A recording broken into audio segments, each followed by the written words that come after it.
Hi hello నమస్తే welcome back to Venus kitchen and blogs. ఇవాల్టి special recipe మామిడికాయ తురుము పులిహోర అండి. చాలా టేస్టీగా ఉంటుంది. మరి ఎప్పుడు నిమ్మకాయ చింతపండుతోనే కాకుండా ఒకసారి సీజనల్గా దొరికేటువంటి మామిడికాయతో కూడా ఈ పులిహోరని ట్రై చేయండి. ఇష్టపడి మరీ తింటారు. మరి ఇంకెందుకు ఆలస్యం, ప్రాసెస్లోకి వెళ్ళిపోదాం.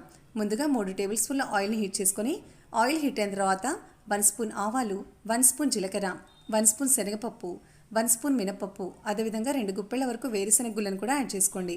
ఇప్పుడు ఈ పప్పు దినుసులన్నింటినీ కూడా మీడియం ఫ్లేమ్లో దూరగా వేయించుకోండి.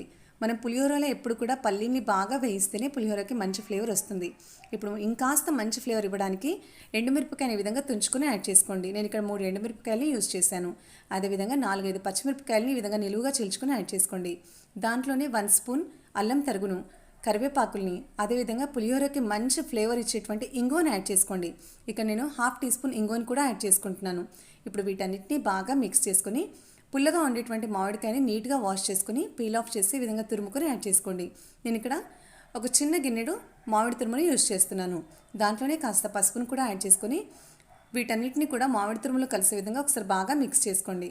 ఇప్పుడు మీరు పులిహోరని ఎంత క్వాంటిటీలో ప్రిపేర్ చేస్తున్నారో అదేవిధంగా ఈ మామిడికాయ పులుపుని చూసుకొని సాల్ట్ని యాడ్ చేసుకోండి. నేను ఇక్కడ 2 స్పూన్ల సాల్ట్ని యాడ్ చేస్తున్నాను. ఇప్పుడు ఈ సాల్ట్ మొత్తాన్ని మామిడి తురుములో కలిసే విధంగా బాగా మిక్స్ చేసుకోండి. మనకు మామిడి తురుములోంచి ఆయిల్ అనేది సెపరేట్ అయ్యేంత వరకు దీన్ని కుక్ చేసుకోవాలి. అప్పుడే ఈ మామిడికాయ పచ్చిదనం అనేది పోతుంది.